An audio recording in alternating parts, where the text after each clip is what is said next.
Bonjour à toutes et bonjour à tous et bienvenue sur ce nouvel épisode du Try Bandit qui, si mes comptes ne sont pas bons comme d'habitude, on doit approcher de l'épisode 50. Tout à fait. 49. Bienvenue Mika, 49. Bienvenue Mika, comment vas-tu ? Coucou tout le monde, ça va super bien. De retour d'un joli triathlon à hier, où j'ai passé un week-end qui me fait vraiment comprendre que ce sport est un sport magique. Donc tout va bien et tous les feux sont au vert pour la grande messe dans pile poil 5 semaines. Parfait. Ben écoute, donc on a enregistré avec le président de la Fédé avant-hier et on vous le balancera dans la foulée très certainement début de semaine. Vous verrez, c'est une belle interview. Cédric nous a fait l'honneur de revenir et il avait tenu sa parole en nous disant qu'il reviendrait après les Jeux et encore une fois on le remercie là-dessus.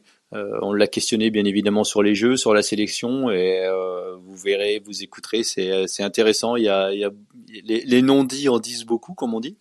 Et puis, l'idée, c'était aujourd'hui surtout de vous faire un petit peu une race review des championnats du monde Ironman femmes qui vont avoir lieu à Nice, pas plus tard que dans 3 jours, parce qu'on est jeudi quand on enregistre, et qui se précise comme étant quand même la grosse course de l'année au niveau féminin.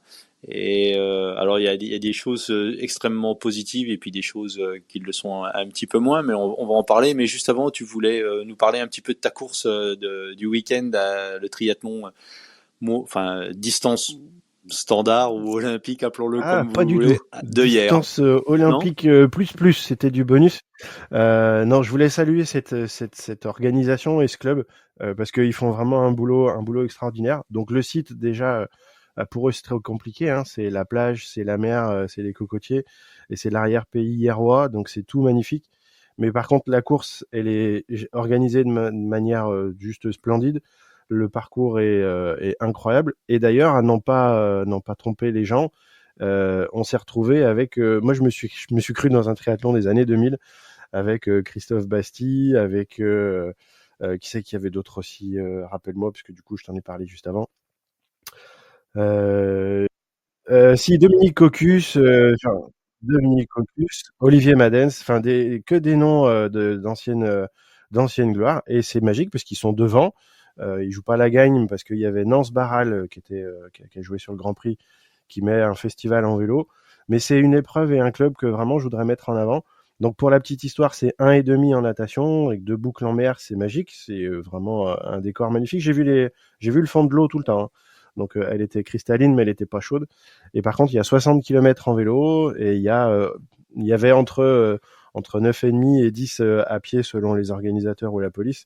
Mais par contre, le petit plus Périglioni, c'est les 2 passages à l'aller et au retour sur la plage. Donc courir dans le sable, quand t'es monté comme une armoire normande, tu fais comme en VTT dans la boue, tu fais un grand stop and go. Et c'est rien que pour ça, ça vaut le coup.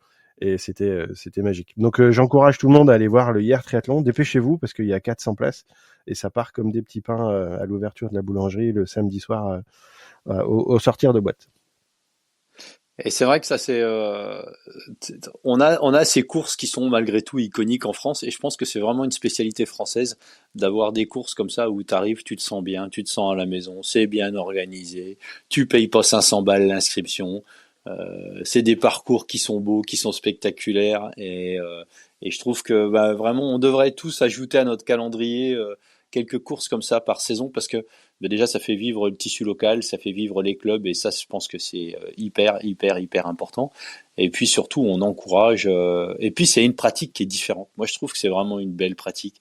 C'est relax, c'est cool, c'est sympa quoi. C'est la France du triathlon et c'est le triathlon français que j'aime. Et ils ont été jusqu'à penser le cadeau, tu sais, il y a la tradition quand tu vas t'inscrire, t'as le dossard mais t'as aussi un petit cadeau. Le cadeau c'était un filet de natation. Et j'ai trouvé ça super intéressant parce que c'est plutôt qu'un t-shirt qui va pas servir ou que là c'est voilà. Donc une super initiative, un super club, une super course. Et effectivement, ça doit nous faire réfléchir sur notre. Et je me rappelle plus. Je crois que c'était 60 €, même pas 1 € du kilomètre. Et je vous garantis que le parcours vélo, il va vous rembourser 10 fois l'inscription. Donc allez-y et faites-vous bien plaisir. Eh ben ouais, une belle course à mettre au calendrier. Et puis ce que tu dis sur l'histoire des cadeaux, c'est vraiment bien d'avoir un truc qui serve. Moi, quand j'ai couru l'autre jour en Suisse, alors moi je mange ni de fromage et je bois pas d'alcool. Et au départ, on avait 1 kilo de fromage et à l'arrivée, on avait une bouteille de pinard. Et j'étais là, mais putain les mecs. Et même mon gamin, 15 ans, il fait la course, pas de problème, une bouteille de pinard, emballée, c'est pesé et tout ça. J'étais là, non mais les mecs, quoi, attends. C'est donc ouais, un gros up au triathlon d'hier. En plus, c'est bien placé sur la fin de saison. En général, il fait quand même plutôt beau là-bas. C'est pas Gravelines. Bien que j'ai rien contre Gravelines, mais moi, à chaque fois que je suis allé à Gravelines, je peux pas dire que la météo était quand même vraiment fantastique. Mais voilà, n'hésitez pas à supporter ces courses, c'est vraiment vraiment important. Et puis vous reviendrez avec la banane et ça on peut vous le garantir, quoi. 2-3 coups de soleil et des pieds pleins de sable. Donc nickel. Et comme tu dis, le passage dans le sable, ça c'est un Ouf, truc qui est, ouf. Merci, euh, merci. pour- C'était le petit ouais, plus sympathique. si tu veux, pour l'anecdote, ça me rappelle un truc. Le finish de l'Ultraman Australie, quand tu arrives, quand tu as 83 km 500, les 700 derniers mètres, ils se feront sur la plage. Oui, parce que sinon c'est pas drôle. Ah bah ouais, sinon c'est pas Oh. drôle. Et c'était vraiment, je crois que j'ai eu l'impression que j'ai passé plus de temps sur les 700 derniers mètres dans la plage à la bourrée que sur les 84 km qui précédaient. Et, euh, et l'escape from Alcatraz, triathlon traditionnel, il y avait une partie où ça passait sur la plage, ils allaient chercher les escaliers derrière pour remonter. Et c'était vraiment une partie iconique de la course. D'ailleurs, il y avait eu un petit peu de bruit à ce niveau-là parce que Chris McCormack, qui avait gagné la course à plusieurs reprises une année, il avait été accusé d'avoir coupé la plage et d'être passé sur le chemin à côté. Et puis, ça avait fait un petit peu de bruit. Bah, comme souvent avec Mackay, il y avait toujours un petit peu de bruit autour de lui. Wally Voilou, on bascule sur Nice, donc deuxième itération des championnats du monde Ironman en France. L'année dernière, on a eu droit, c'était la première année l'année dernière où on avait les championnats du monde Ironman séparés hommes-femmes. On va pas revenir dessus, même si, Ah. si, on va revenir quand même un petit peu dessus parce On que peut pas faire autrement. non, je veux dire, je sais pas de quel esprit tordu s'est sorti l'idée Bah si, on sait. et de surtout, oui, voilà, de trouver que c'était une bonne idée de faire courir les mecs et les nanas à 12 000 km d'écart et un mois de différence, un dans le Pacifique, l'autre à Nice. Bah, ça marche pas visiblement parce que même cette année sur la liste pro, ils font pas le plein. Il y a 46 femmes qui sont inscrites. Je suis extrêmement curieux moi de savoir le nombre de participantes femmes qui seront inscrites en catégorie d'âge sur les championnats du monde parce que je sais certains athlètes à moi étaient sur des courses en Asie où il y avait 50 slots qui étaient à distribuer et il y avait que 30 personnes dans la salle et même les 30 personnes ne voulaient pas prendre les places. Il y a clairement un problème de prix, il y a clairement un problème de positionnement et il y a clairement un problème de stratégie à ce niveau-là. C'est pas normal que les allocations de slots ne se déchirent pas comme ça l'était par le passé. Et je pense que il est urgent qu'Ironman fasse un powo entre les grandes têtes pensantes et puis décide de revenir un petit peu à la raison et de repositionner les championnats du monde. Au-delà du débat Nice, est-ce que Nice est légitime ou pas, je pense que le fait d'avoir une course qui soit séparée à la fois géographiquement et à la fois dans le temps au niveau du calendrier, c'est une aberration totale. Donc bon, voilà, c'était un petit peu. Et on se rend compte que d'année après année, ça marche pas. Déjà l'année dernière, ils n'avaient pas fait le plein. Je crois qu'il y avait 1800 participants à Nice l'année dernière, 1863 de mémoire ou quelque chose comme ça. Cette année, je suis vraiment curieux de voir le nombre de femmes et combien de places ils auront réussi à vendre. Et malgré tout, on va pas bouder notre joie. Ça reste un championnat du monde Ironman qui a lieu sur le territoire français. La ville de Nice, c'est quand même le parcours est quand même spectaculaire. La natation, moi j'y étais l'année dernière pour la course homme. La natation, elle est vraiment magnifique. C'est vraiment une belle course. Euh, le setup de la ville en arrière-plan c'est très très beau. Le parcours vélo est magnifique et la course à pied. même si je pense que pour un championnat du monde Ironman, on devrait avoir une seule boucle pour savoir un petit peu où en sont les compétiteurs plutôt que d'avoir un circuit multi-boucle. Ça, j'ai toujours trouvé que ça fonctionnait pas. Alors c'est bien pour le spectacle, mais ça veut pas dire qu'on peut pas avoir une seule boucle dans Nice, dans la vieille ville, avec des allers-retours et tout ça pour savoir exactement qui est devant et qui revient de l'arrière. C'est illisible en fait, c'est illisible. Tu peux faire ce que tu veux. Ironman a sorti une série de vidéos pour mettre en avant et pour répondre un petit peu à la com très agressive du circuit Tessan. Oui, moi je sais faire. Et ils ont fait des trucs un peu à la va-vite. Et il y a Mark Allen qui essaye de vendre l'Ironman de Nice à tout prix en mettant en avant le parcours à pied. Il a un petit peu oublié que sur ses 10 victoires, à lui, c'était une seule boucle, c'était un aller-retour. Et par contre, il dit, oui, quand on fait les 4 boucles, c'est comme si on faisait 4 allers-retours sur Ali Drive. Oui, mais non, c'est quand même pas le même décor quand on fait le demi-tour à l'aéroport. Ça sent un petit peu plus le kérosène que que la plage et le sable. Et oui, il y a du monde un petit peu partout, mais par contre, dans la tête, ce parcours-là, pour l'avoir fait 4 ou 5 fois, les 4 allers-retours, ils sont indigestes au possible. Alors oui, ça va vite quand on court en 2,40. Mais justement, pour les spectateurs, c'est illisible, on ne sait pas qui en est où. Alors aussi, il y a bien les VTTistes meneurs ou les rollers. Mais franchement, ni pour les athlètes, ni pour les spectateurs, je pense que c'est top. Il faut être absolument sur le tracker, sinon ça marche pas.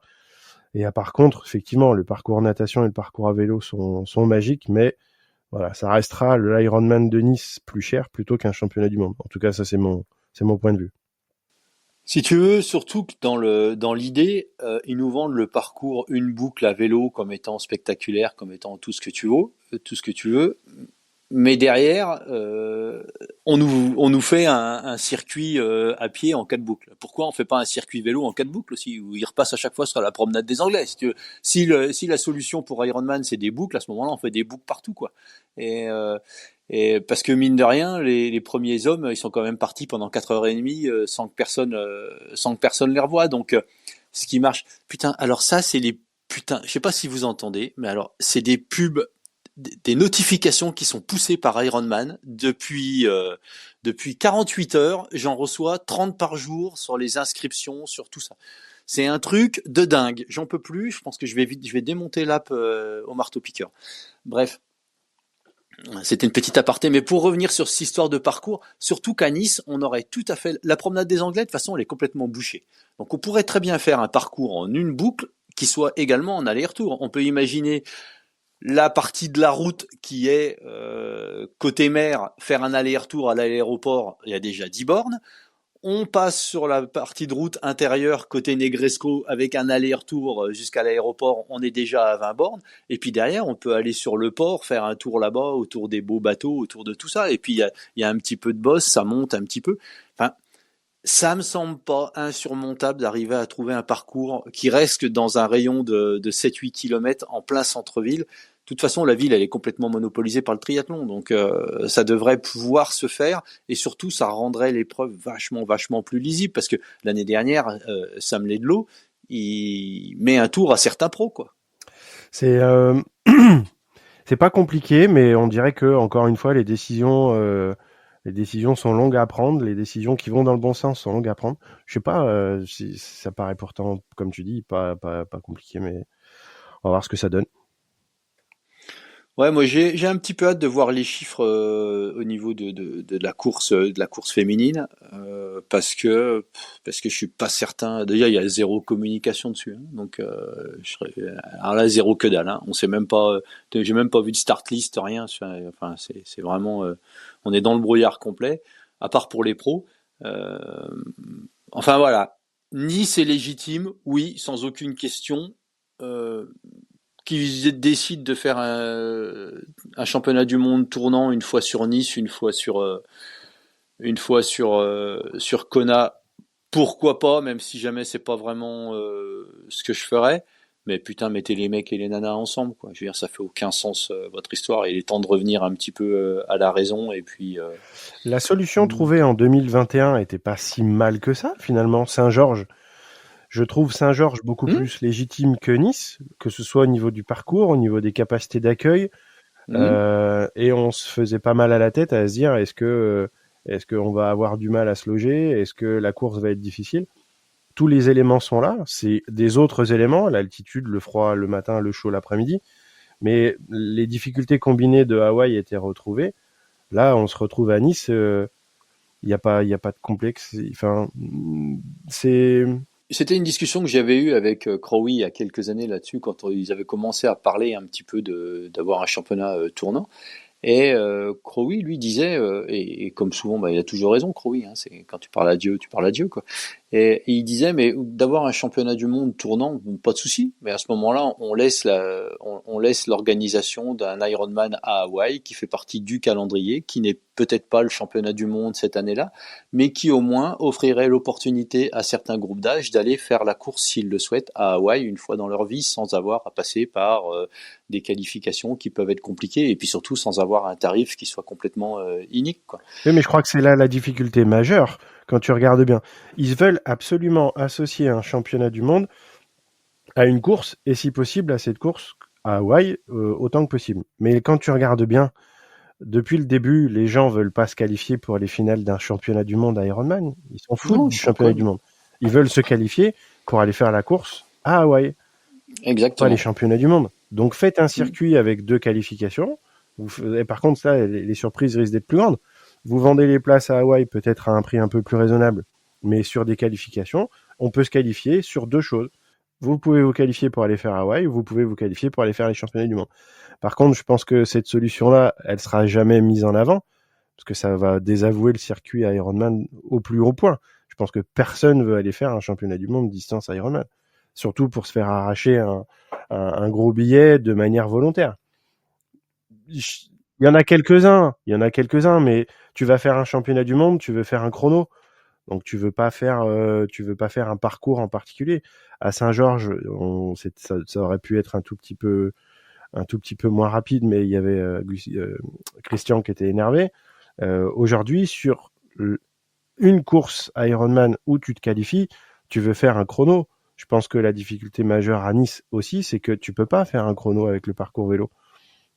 Là où ça roule partout 4 heures, tu prends une Ouais, demi-heure dans la... après, personnellement, si tu veux, moi j'ai quand même couru des championnats ITU, Ironman et tout ça. Je me suis, je me suis toujours un peu cogné du chrono, quoi. C'était La surtout la place. place c'est quand tu vas sur un championnat. Moi, ce week-end, je vais à Vichy, j'en ai rien à cogner si jamais je cours 15 minutes, si je cours 25, dès l'instant où je suis sur le podium, c'est avec ça qui compte, quoi. Et, euh, et Il y en a je combien pense comme que toi? Il y en a d'avoir, combien comme toi qui courent à la place? ah bah je m'en fous, moi, dès l'instant où Ah il y oui, en a un mais devant moi, ça n'a de trop, hein. oui. Donc, Non, ça c'est ta logique de compétiteur et c'est logique, c'est logique. Mais dans ceux qui se sont qualifiés, à part quelques-uns, tout le monde sait bien qu'ils vont pas forcément faire top 5 sur un championnat du monde. Il y en a quelques-uns, mais t'en as combien? 20, 30 sur 500 tu sais, moi, les 8 fois où je suis allé à Hawaï, les 8 fois j'ai espéré monter sur la boîte, j'y suis jamais que arrivé, tu espères mais le faire, c'est une chose, mais vous êtes beaucoup. voilà.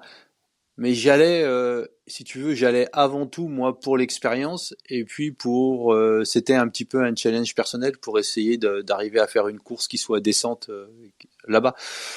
Après, le résultat, c'était la cerise sur le gâteau ou pas, mais mais c'était vraiment plutôt l'expérience que le reste, quoi. Et avec les années, j'aurais tendance à dire que la place, elle avait de plus en plus d'importance parce que tu répètes la course, t'essayes de pas faire les mêmes erreurs, t'essayes de changer ta préparation. Le résultat est pas toujours au rendez-vous, mais le but c'est quand même d'essayer de. Je pense que quand on fait la même course, que ce soit à Hawaï, que ce soit à Roth, que ce soit le triathlon d'hier ou de Vouglan, c'est d'essayer de faire année après année à essayer de s'améliorer et puis essayer de faire en sorte de se prouver qu'on peut être meilleur sur certains types de parcours. Mais moi, je pense que l'idée d'un championnat du monde Ironman tournant, elle a tendance à grandir un petit peu en moi dans le sens où effectivement, ça peut être bien. Alors, il n'y a pas beaucoup de courses hein, qui sont iconiques et qui seraient éligibles, mais un championnat du monde Ironman à Lanzarote, ça aurait quand même de la gueule. Ah oui, Il y a oui. l'aéroport, il y a tout ça. Un championnat du monde Ironman à Francfort, hein, ça aurait quand même aussi de la gueule. Un championnat du monde Ironman à Taupo, d'ailleurs cette année il y a les 73 qui ont lieu, qui sont là-bas à Taupo, ça aurait quand même de la gueule. Un championnat du monde Ironman en Australie à Port Macquarie, ça aurait de la gueule. Busselton, ça aurait de la gueule. Les Donc il iconiques, y en a fait, quand tu regardes bien. eh ouais, et des courses qui sont au calendrier depuis des décennies.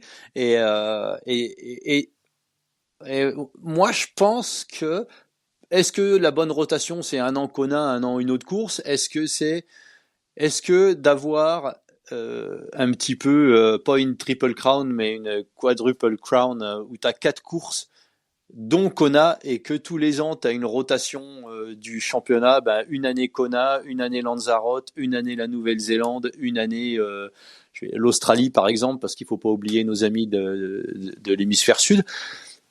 Je pense que ça aurait quand même de l'allure, et puis ça permettrait de, enfin tu vois, tu peux tout imaginer d'ailleurs. Tu peux imaginer avoir un classement sur les 4 courses, tu peux imaginer avoir des choses comme ça, et t'essayes de Et fiabiliser. là, ça t'implique tous les athlètes sur le fil de la saison.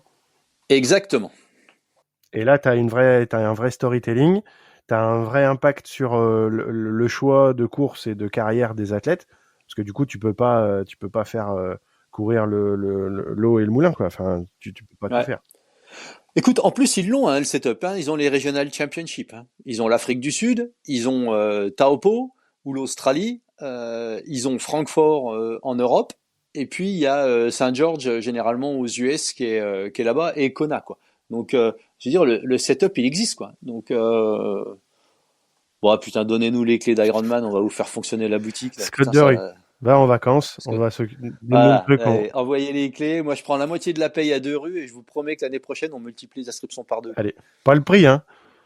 Non, non, non, non, non, non, non, non, bah non. Fais pas le con, hein. Fais pas le con. Non, non, non. Attends, j'arrive bientôt à la retraite, moi, il faut que je profite un petit peu quand même. Bon, Bon, allez, yes, Nice, Nice.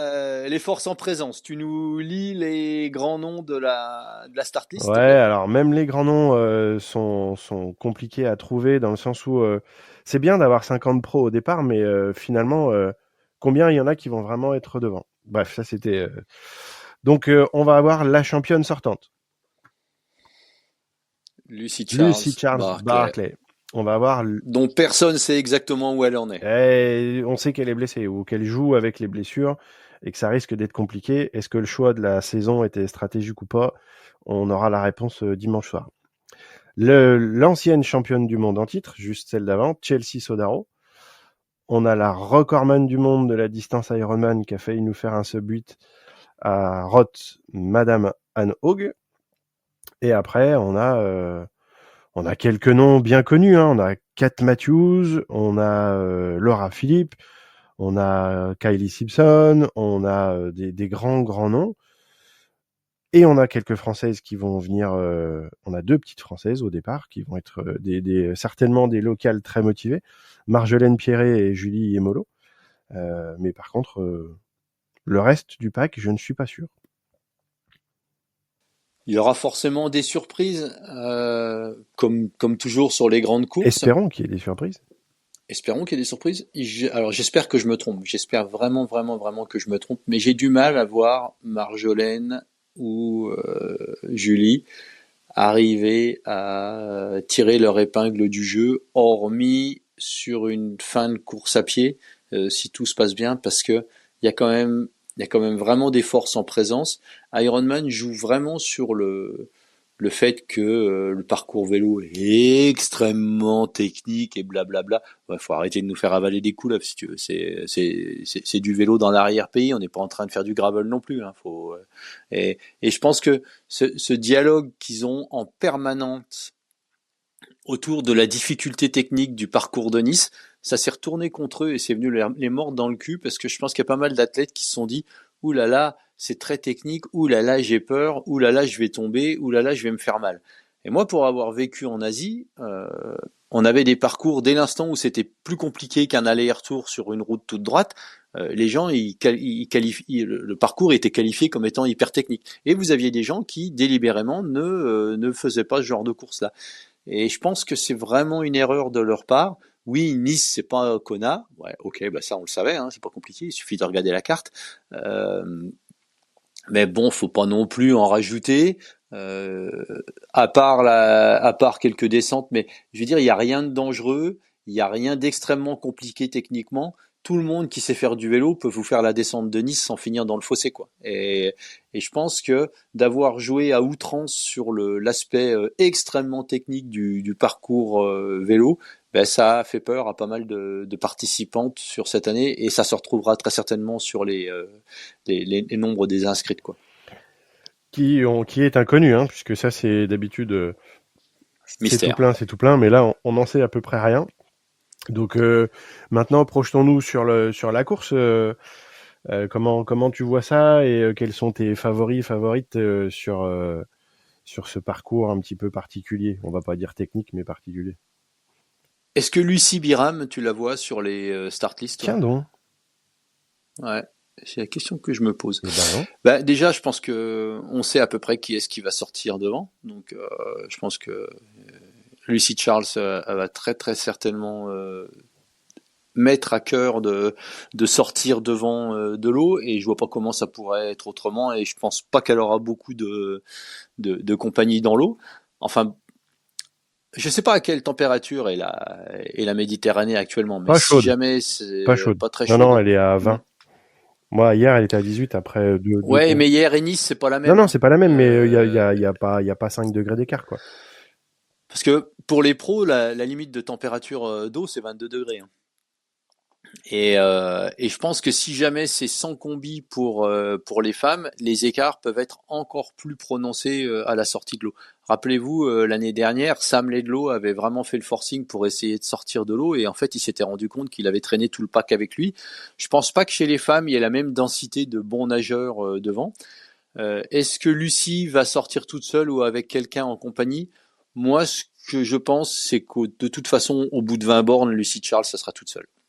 Et on va avoir un festival de Lucy Charles sur la partie vélo, du moins jusqu'à la partie supérieure du plateau, parce que le parcours de Nice, pour ceux qui savent pas, le début est tout plat. Ensuite, vous attaquez une longue montée graduelle qui est, c'est une montée, mais c'est pas non plus le Ouais, Ventoux, hein. le pied est plus sévère, il y a des passages un petit peu plus raides. Oui, mais c'est pas non plus, c'est jamais très long si tu veux. T'as la première patate qui fait mal à la Hum. gueule parce que t'as 200-300 mètres qui sont à 12-13%. Et mais je pense que Lucy Charles, une fois qu'elle aura passé ces parties-là, elle va se retrouver sur un terrain qui lui sied plutôt bien, c'est-à-dire des montées à 5-6%. Et sur la partie supérieure la partie plateau, en fait, là, il y a 40-50 kilomètres qui alternent des légères montées et légères descentes. Je pense qu'elle risque de construire vraiment un écart à ce moment-là. Kat Matthew, la grosse question, c'est à combien elle va sortir de l'eau derrière Lucy Charles, parce que clairement, pour moi, les filles que je vois extrêmement dangereuses sur le vélo, hormis Lucy Charles, ça va être Kate Matthew et surtout Laura Philippe. Je pense que le parcours, il est vraiment taillé à la. Déjà, Laura Philippe, elle nage plutôt pas mal. Et il faut pas oublier Annie Haug. Pour moi, la grosse question, si Annie avait pas couru 8h02 à Roth, je l'aurais très certainement mise à la gagne. Or, quand on regarde un petit peu historiquement ce qui se passe pour les gens qui vous sortent une performance incroyable à Roth, c'est extrêmement rare d'avoir des athlètes qui vont doubler la gagne à Roth dans un chrono hyper rapide, et de faire une grosse performance au championnat du monde Ironman, qui a historiquement été à Kona et qui historiquement était un petit peu plus tard en plus dans la saison. C'est-à-dire que là, on est quand même placé 15 jours, 3 semaines en amont de ce que ce serait si jamais on était à Kona. Comment Annie Haug aura récupéré de Kona, de Roth, pardon, ça c'est un petit peu la grosse question. Annie, elle est super légère. C'est un rat crevé, elle fait 50 kilos, hein, donc et, euh, et je peux vous dire que ça gicle hein, dans les bosses, hein. Et elle est donc c'est un tout petit gabarit. Elle est très légère et surtout elle est extrêmement aérodynamique. Le fait qu'elle soit petite, elle a une position qui est vraiment hyper travaillée. Elle a passé énormément de temps en wind tunnel, et la seule inconnue un petit peu avec Annie, Ça va être comment elle va pouvoir rouler sur la descente, j'ai aucun doute, parce que les Allemands, ils savent tous tenir un guidon. Mais pour moi, c'est les 40 derniers kilomètres dans la vallée du Var qui sont plats, qui sont en général vent dans la gueule. Et c'est là que Annie peut peut-être souffrir un petit peu plus que des athlètes puissantes comme Laura Philippe, comme Lucy Charles Barclay, comme comme Kate Matthews, comme ces athlètes-là, parce que déjà c'est inhérent à sa taille et puis à la puissance qu'elle va pousser. Mais moi, je pense que si jamais déjà Annie, elle a tendance à nager plutôt pas mal. Je pense que le parcours vélo lui va très bien et je serais pas du tout surpris. Moi, je la place, euh, je la vois jouer podium clairement et et surtout si elle a la capacité à nous sortir une course à pied, même qu'à 90% de ce qu'elle a fait à Roth. Pas oublier qu'elle a couru 2,36, hein. 2,36 à Roth, hein, sur un parcours légitime, sur du gravier, avec des bosses. À Nice, si jamais elle Énervé. a récupéré énervée, elle le sera certainement. Et j'espère qu'elle sera énervée. J'espère surtout qu'elle aura récupéré, effectivement, parce que ça peut compliquer la chose. Ouais, t'étais parti. Et surtout, ça peut être si elle est dans le tempo et qu'elle arrive à rester un peu focus sans sortir de son rythme à elle, parce que ça va être un peu ça aussi, vu que c'est une course à la place. Il faut pas qu'elle se crame en vélo plus que de raison. Et si elle est pas très très loin à T2, malheureusement, la course et la messe sera un petit peu dite, quoi. Elle fait face à un problème, c'est-à-dire que si jamais elle laisse partir en vélo, Kat Matthews, qui est quand même plutôt une coureuse à pied hors pair, elle est souvent, on lui tire notre chapeau pour ses performances à vélo, mais il faut pas oublier qu'au sub 7, sub 8, c'est Kate Matthews qui finit devant, hein. Elle avait couru extrêmement rapidement à cette fois-là. Euh, Elle peut pas se permettre de laisser partir Kate Matthews et Laura Philippe et Lucy Charles Barclay à vélo. Ça fait du monde à Allez, surveiller, moi, hein. ouais, moi je vous balance un scoop. Je pense que ça irait pas au bout pour Lucy Charles. J'ai entendu des petits bruits que sa blessure au mollet, tendon d'Achille, aurait impacté un petit peu la fin de sa préparation.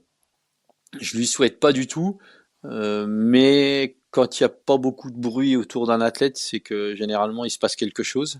Et on n'a vraiment pas vu, pas entendu beaucoup de Lucy Charles. L'interview de son coach Dan Laurent récemment était. Il y avait un petit peu des non-dits sur la phase de sa préparation où clairement il disait qu'elle avait peut-être pas pu faire la préparation qu'elle aurait souhaité faire.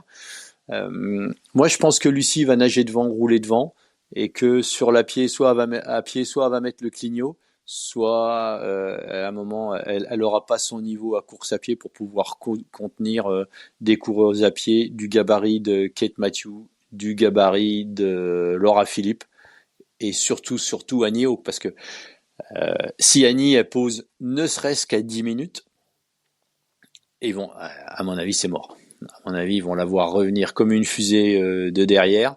Le parcours lui va super bien. Annie Hogg, elle peut nous claquer un 2,40 sur le parcours de Nice, quoi. Surtout que j'ai regardé les prévisions météo, c'est beau et chaud, mais c'est pas la canicule. C'est Donc pas la les conditions, canicule et température de l'eau plus fraîche, ça voudrait dire natation avec combine, ce qui serait à son avantage. complètement, complètement. Et pas beaucoup de vent, a Mm. priori sur donc une journée, une vraie journée d'automne avec un temps plutôt calme. Et moi, je pense que si Annie Hogg, elle a récupéré de Roth, et j'ai tendance à dire que je pense qu'elle a récupéré, et je pense que même si elle est qu'à 90-95% de ses capacités, elle peut très bien jouer devant. Entièrement d'accord. Donc la question c'est qui va réussir à sortir Anne Hawk de ce plan de course là. Et là du coup ça se bouscule pas trop non plus au portillon, hein. Ben, c'est clair. Et puis après il y a toutes les pros de deuxième tiers. On sait jamais comment ça peut aller de derrière. On a Elsvisser qui va faire son cinquième ou sixième Ironman de la saison, mais qui a toujours été dangereuse sur toutes les courses qu'elle a faites. Elle est très dangereuse à vélo et derrière c'est une super coureuse à pied. Elle peut très bien tirer son épingle du jeu et puis arriver à poser pas trop loin de la tête et puis remonter derrière. C'est vraiment une course qui est très très très ouverte. Et puis pas oublier non plus que la semaine d'après, il y a Ibiza. Le Tessan d'Ibiza et les filles qui sont sous contrat Ibiza et qui sont en quête de gros points, principalement avec l'annulation de la grande finale et la Dubaï qui récupère les doubles points de la grande finale. Euh, il y a plusieurs. Alors, ça a un impact qu'on mesure peut-être pas, cette annulation de la grande finale. C'est que la grande finale, elle était censée être placée à une semaine, je crois, des championnats du monde 73. Là, la dernière course du calendrier Tessan, qui sera Dubaï, qui sera donc la grande finale, se retrouve à un mois des 73. Les garçons qui étaient sous contrat Tessan, qui allaient courir la grande finale parce qu'elle était obligatoire, allaient certainement se retirer de ne pas pouvoir participer au championnat du monde 73 à Taupo, en Nouvelle-Zélande, qui en plus sont de l'autre côté de la Terre. Là, c'est plus tout à fait la même musique. Et les athlètes qui sont très performants sur la moyenne distance, que ce soit Tessan ou Half Ironman, ça va réorienter pas mal de choses. Et moi, je pense que pour certaines athlètes qui sont plutôt des athlètes de moyenne distance, vont peut-être, dans la mesure où elles seront pas dans la monnaie, dans le top 10 à Nice, peut-être lever le pied sur la deuxième partie de la course pour essayer de sauver les meubles et puis derrière rebondir sur Ibiza, rebondir sur la grande finale de Dubaï et surtout pouvoir aller participer et chercher éventuellement un titre à Topo. Et je trouve que c'est vraiment, ça change beaucoup la donne pour ces championnats du monde Ironman qui, déjà, j'ai pas l'impression qu'ils ont attiré une grosse densité de toutes les meilleures mondiales. Faut pas oublier qu'on sait toujours pas si Taylor Knibb va prendre le départ. Hein. Elle est pas sur la start list pour l'instant. Elle n'est pas sur la start list. Son coach, encore une fois, Dan Lorang, ne disait pas qu'elle ne participait pas. Donc, tu penses que ça serait une invitée surprise qui serait pas sur la presse conférence? Je pense que ça serait une avant-première quand même, ça. Ouais, je pense que Taylor Knibb, elle peut complètement changer la donne de cette course-là. Ah bah si oui. elle participe. Il y a qu'à regarder le Tessan à San Francisco. Elle met tout le monde d'accord sur le vélo, elle reprend du terrain sur la course à pied, et ça serait quelque chose d'assez unique. Elle fait le premier temps vélo et le premier temps course à pied à San Francisco. Je prends San Francisco parce que en termes de conditions de course, le vélo et ainsi de suite. Alors, il pleuvait à San Francisco, mais c'était pas une condition extrême non plus. C'était un parcours vallonné et technique. Et je pense que voilà, il y avait des passages à pied qui étaient compliqués. Bon il y a pas de raison. Hein. Si elle vient, ça fait mal. Sinon après derrière à San Francisco, pour mémoire, c'est Kat Matthews, Laura Philippe. Hein. Ouais. Moi, si Taylor Knibb prend le départ, je pense que elle vient jouer la gagne. Clairement. Et elle ne fera pas la même erreur qu'à Kona 2022, 3. Non, c'était quand c'est l'année dernière qu'elle était là-bas. 23. Ouais, c'était 2023. Où elle avait plus ou moins calé sa course sur Lucy Charles, ce qui à mon avis lui coûte un petit peu plus que ça. Mais si là elle vient et qu'elle fait sa course dans les bosses, qu'elle nous fait un Taylor Knibb show, ça peut être la fin d'un prématuré pour Lucy Charles. Moi je pense que c'est la fin du bal. Sortie du top 2 ou du top 3, elle court pas. Parce qu'elle va clairement, elle a la capacité à nager très proche de Lucy Charles, et puis à vélo, si jamais elle décide de prendre la course par les rênes, je pense simplement que plus personne ne la reverra, quoi. Et qu'elle peut très bien poser avec 10 ou 12 minutes d'avance sur la deuxième, et puis un quart d'heure, 20 minutes sur le groupe Annie Haug et compagnie. C'est la grosse inconnue. Ça peut changer complètement la donne et puis la physionomie de la course. Moi, j'aimerais bien, et en plus, je pense que ça peut très bien être le jour de Laura Philippe, parce qu'elle a vraiment toutes les cartes en main. Elle nage bien, Et elle est à vélo, c'est un parcours qui lui va où elle est extrêmement technique. C'est une athlète qui est puissante, elle est très très très aéro. Et puis c'est une des toutes meilleures coureuses à pied du circuit. Et Kate Matthews, je pense qu'elle va certainement perdre un petit peu de temps sur la partie descendante parce que je ne la vois pas comme étant une athlète hyper technique sur le vélo. Pour moi, les deux meilleures descendeuses que l'on a dans les filles dont on a parlé, c'est Annie Haug et puis Laura Philippe. Et ce qui est étonnant, c'est que ces quatre filles dont on parle, Taylor Knibb, Laura Philippe, Annie Haug et Lucy Charles Barclay, sont coachées par Dan Lang. Donc il y a quand même visiblement quelque chose qui est plutôt pas mal fait du côté de ce coach allemand et qui fait pas beaucoup de bruit, qui parle pas beaucoup, mais quand il parle, il y a toujours et moi j'aime beaucoup ses interviews, et j'aime beaucoup la façon dont il voit les choses et d'arriver à avoir un panel d'athlètes qui sont des compétitrices comme ça au top et qui sont toutes des concurrentes les unes des autres sans créer trop de tension entre ces athlètes. Chapeau monsieur, parce que je pense que c'est pas quelque chose qui est très très très facile à gérer, quoi. Bon, il est coach de Anne Haug depuis le début, hein. C'est avec elle qu'il a Ouais, ça fait 20 ans, je crois. Ouais. plus de 15, c'est avec elle qu'il a commencé. Ensuite, il a géré Yann Frodeno, il a sorti quand même c'est une usine à champions ce garçon Mm. et il doit savoir comment ça marche puisque effectivement, il coach les top athlètes et c'est ça qui est incroyable, c'est qu'il en coach pas un, il en coach 4 5 6 donc et il est coach Plus une équipe de vélo. plus chez Visma Leasebike Ouais. donc oui. Ouais. Alors, bon, bref, on va pas faire de mauvaises blagues. Ne faisons pas de mauvaises blagues. Moi, je voulais juste parler de nos deux petites Françaises, parce que Julie Yemolo, qui a fait une belle saison, et Marjolaine Pierret, qui a des qualités qu'on ne peut pas nier, mais qui est peut-être un petit peu plus dans le mal cette année.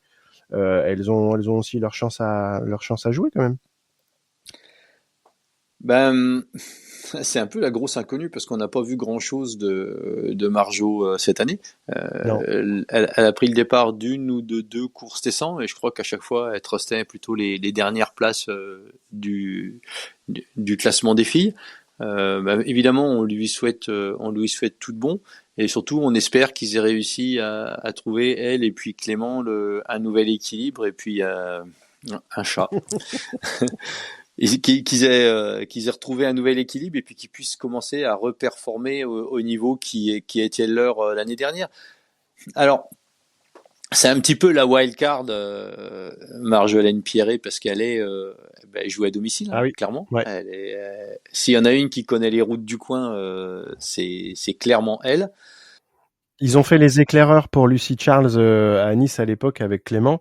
Ils lui ont fait passer un petit séjour et ils lui ont fait faire la reco du parcours et ainsi de suite. Donc quand tu joues avec les locaux comme ça, forcément connaître le parcours comme ta poche, ça peut pas être autre chose qu'un avantage. Elle va être motivée puisqu'il va y avoir tout le monde et le public sera certainement acquis à leur cause, que ce soit à Julie ou à elle. Et on espère simplement, c'est qu'elle aura réussi à récupérer de sa saison et de se débarrasser de ses soucis et jouer enfin avec son potentiel. Parce que Marjo, quand elle est en colère, elle est en colère, quoi. Bah, la question, ça, en fait, si tu veux, pardon, il y a plusieurs choses. C'est-à-dire que sur son niveau en natation aujourd'hui, c'est clairement un handicap sur une course comme Kona où tu as une dynamique de course qui se passe devant, où les filles, même en roulant à 12 mètres, c'était Victor Henry qui nous le disait dans l'interview, hein, quand tu es dixième de la ligne et que tout le monde est à 12 mètres, le dernier il pousse 60 watts de moins, quoi. Donc voilà. Et puis forcément la tête de course elle a tendance à vous échapper. À Nice, il va pas y avoir tellement de. Si la course des hommes de l'année dernière peut être prise comme exemple, Oui. je pense que ça va exploser et qu'on va avoir du monde.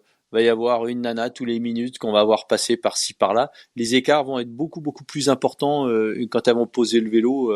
Il va pas y avoir des dynamiques de groupe. Il y aura peut-être deux trois filles qui vont arriver à lier un petit peu leurs forces et puis rester ensemble. Mais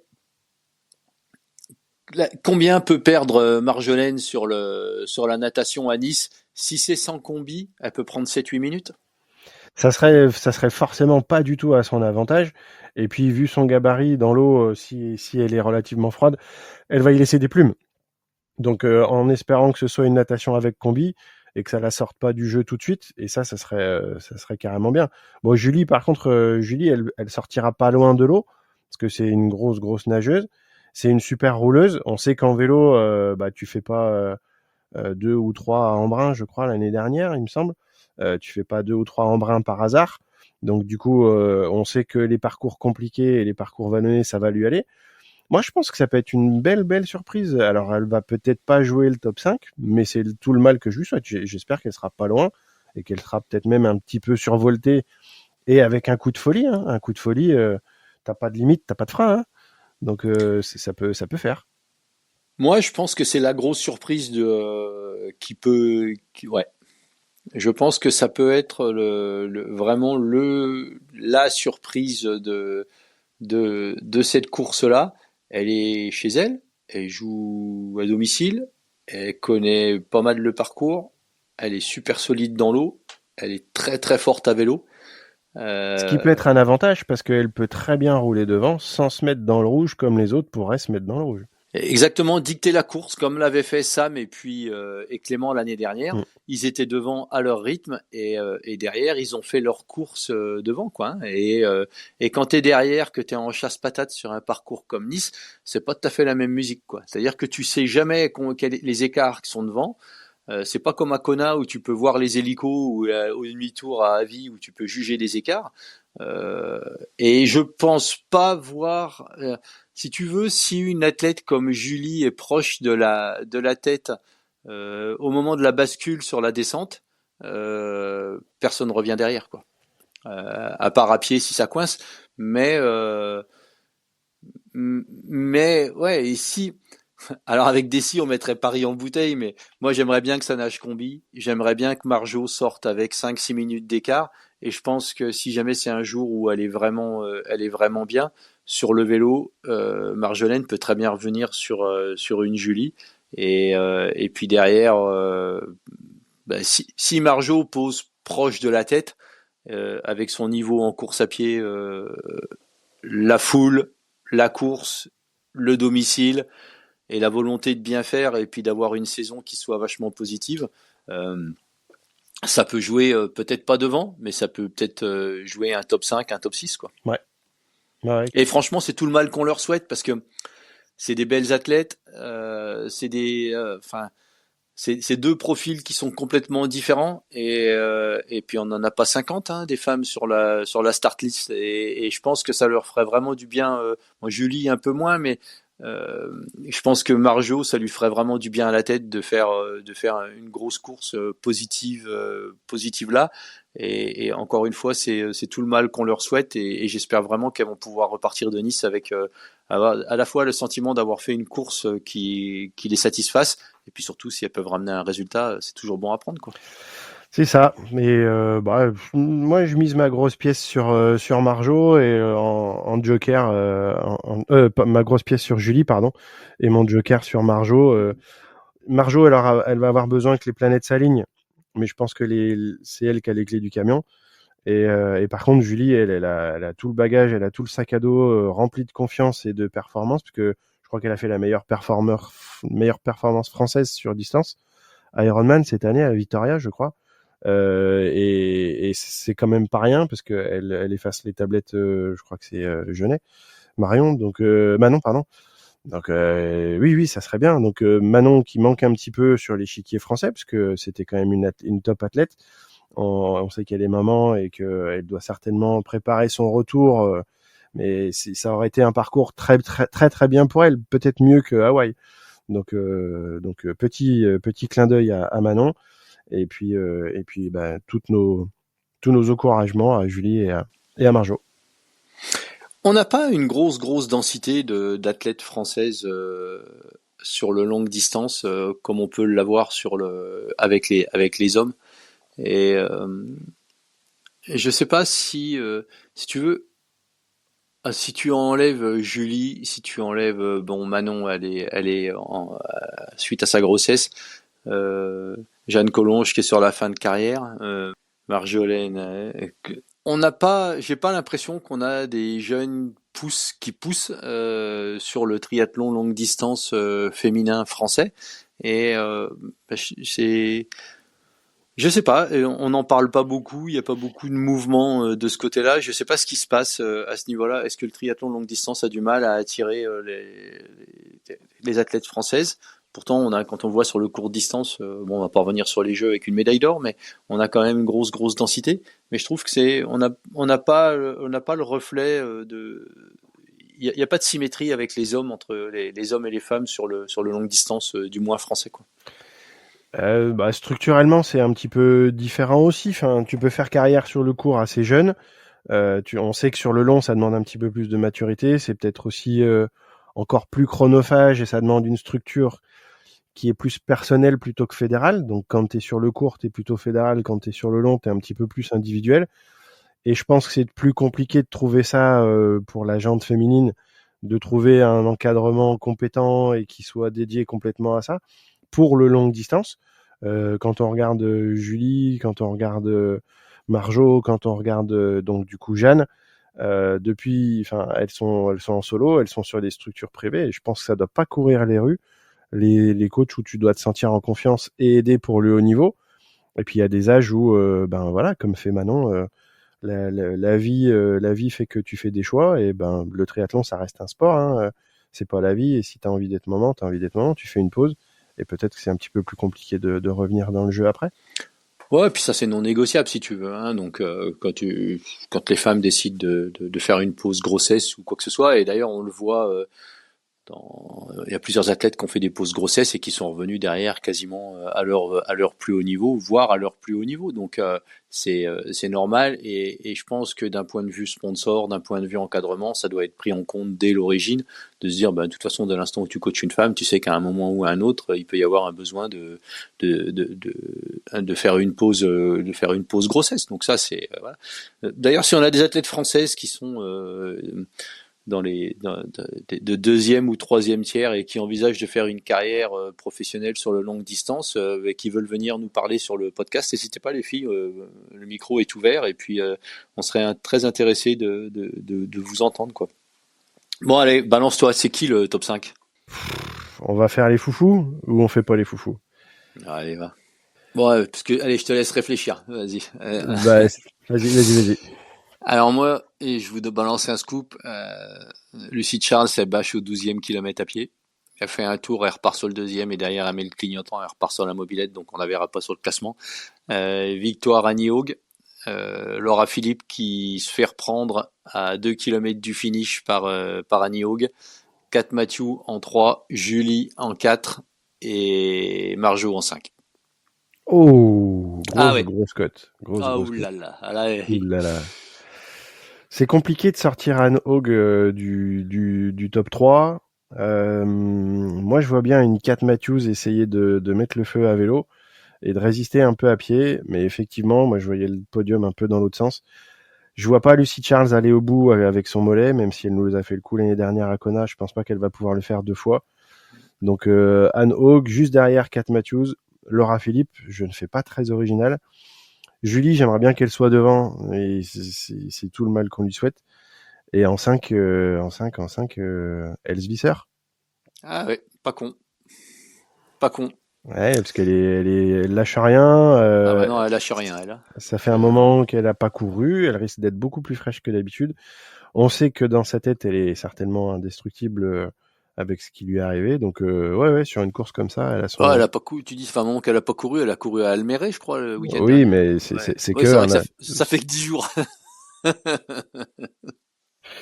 Par contre, ce Donc, qui est extraordinaire, c'est on s'est pas consulté là-dessus, mais on voit pas Chelsea Sodaro comme étant une actrice. Ouais. Elle est dans le trou noir, j'ai l'impression, notre amie Chelsea, là.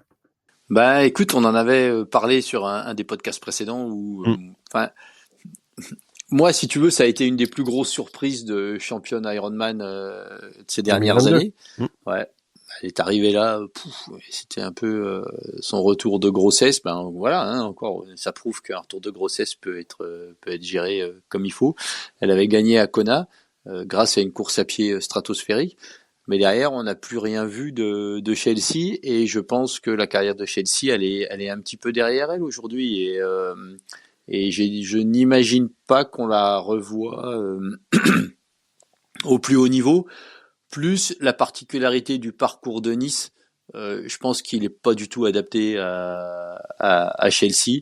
Déjà, les Américains, ils arrivent là en ayant peur du parcours, donc si tu veux, ça aide déjà pas trop à la base, quoi. Il y a une raison pour laquelle on voit jamais de Yankee à Embrun, hein. Donc c'est que les gars, ils arrivent, vous voyez une montagne, ils ont tous peur, quoi. Donc tu vois, quand t'entends que Snow Canyon, pour eux, c'est comme s'ils montaient l'Alpe d'Huez. Il faut qu'ils se détendent, quoi.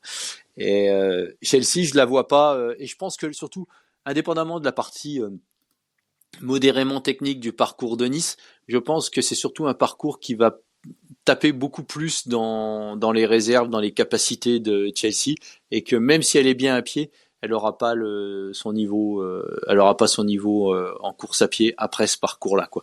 Et surtout, les écarts peuvent être phénoménaux. Moi, je pense que Chelsea, elle peut poser le vélo entre 15 et 20 minutes de la tête. Et si elle pose entre 15 et 20 minutes de la tête, il se passe plus rien, quoi. Ça va être compliqué, mais ça va être bien. Donc c'est à Voilà, suivre ça va être bien. ça va être à suivre sur la chaîne L'équipe. Donc peut-être en coupant les commentaires et en mettant autre chose, parce que je sais pas qui vont nous mettre aux commentaires. Ah, pitié, putain. Désolé pour la balle perdue, mais Ah ouais, non, mais là, non, mais ouais, autant c'est pitié. super bien d'avoir l'accès à cette à cette retransmission là, autant sur les commentaires, j'y arrive pas. Enfin, je sais pas. Parce Je que sais pas. live Ironman, ça va être la même merde, Ah hein. non, ah non, Il non, va y, il non, va y avoir deux foutez-nous la paix avec minutes ça. d'image, du product pushing, Greg Welch qui va vous vendre du VinFast, du Garmin, du Wahoo, du tout ce que vous voulez, du Morten et tout le bordel et son train. Et puis derrière, des coupures pub non-stop. Je pense qu'il Ah va non. vraiment falloir être solide si vous voulez regarder le live Ironman, quoi. Donc Ah oui. peut-être que l'équipe avec le son coupé, c'est peut-être encore le meilleur choix, quoi. L'équipe en fond sonore, la bonne musique sur le home trainer et de temps en temps une sortie vélo et voilà quoi. Et pour ceux qui sont à Nice, ben, profitez bien de Nice, encouragez bien tous les athlètes et puis principalement nos petites Françaises. Et moi, j'aimerais bien voir Annie Hoog quand même repartir avec le titre parce que je pense que c'est vraiment une athlète iconique de notre sport. Et puis, si elle gagne cette année, elle aura tout gagné, hein, 8h02 à Roth. Et puis si elle gagne là, ça sera vraiment quelque chose de très très fort. Malheureusement, moi, j'y serai pas parce que je vais aller boire de la Vichy Saint-Yor et, et c'est Ah les bah, championnats de France Europe. sprint, championnat d'Europe, pardon, de sprint et puis moyenne distance à Vichy. Donc, je vais aller m'essayer, me frotter à. Sprint et distance olympique. Ouais, Pas j'ai moyenne dit quoi? distance. Moyenne Ouais, distance. ah, j'ai dit non, non, ouais. Non, c'est sprint samedi et moyenne et court distance, distance olympique dimanche. Donc ça va être sympa. Je pense que le 10 km de dimanche va faire mal à la gueule. C'est bon ça. Et c'est bon. Ah, c'est bon. Mais donc sprint drafting et puis distance olympique pas drafting. Donc faut partir avec deux vélos, mais c'est sympa et on verra ce que ça va donner. Toi, tu fais quoi ce week-end? Très bonne question. Je me pose la question si je vais pas pousser jusqu'à Nice faire l'aller-retour. J'en sais rien encore. Mais vas-y en Ah, vélo parce que il paraît que tu fais C'est Kona dans un mois, donc c'est une éventualité que j'ai envisagée, bien. mais quand même de Lyon jusqu'à Nice, ça pourrait laisser deux trois traces. Non non, je prendrai certainement le vélo. Je sais pas encore si j'y vais ou pas. Je vais décider ça après le café. D'accord. Ok. Ça serait bien que tu y sois et qu'on puisse Ouais. avoir une update. Ouais, en direct live là-bas, je vais essayer. On va voir si je peux faire un live, ça peut être super sympa aussi. Ouais, ce serait pas mal. Voilà les amis, bonne journée. Mettez-vous bien sur la retransmission ce week-end parce que c'est quand même les championnats du monde Ironman et ça arrive une fois par an et puis c'est chez nous. Et puis on vous souhaite de bien profiter de la course, de passer un bon week-end et puis on se retrouve la semaine prochaine avec un débrief de la course en fonction des résultats où on sera certainement planté, mais c'est pas très grave. Le but c'est surtout de jouer. Exactement. Et puis on vous parlera d'autres choses, de ce qui vont se passer dans un futur proche. Et puis surtout, on va approcher à grands pas on aura déjà Ibiza la semaine prochaine, dont on pourra parler. Et puis surtout, Kona qui approche à grands pas. Que vont nous faire nos Norvégiens? Que devient notre Sam national? Les Norvégiens, ils vont être devant, hein, ça c'est si tu veux. Si tu veux Comment va Magnus? Comment ils vont digérer tous les trajets? Comment ils organisent ça? Puisque bon, c'est quand même une grosse inconnue, hein, donc pas mal de choses à dire la semaine prochaine. Ouais, c'est clair. Bon week-end les amis, profitez bien, triathlonnez bien, on vous fait la bise, ciao ciao. Ciao ciao.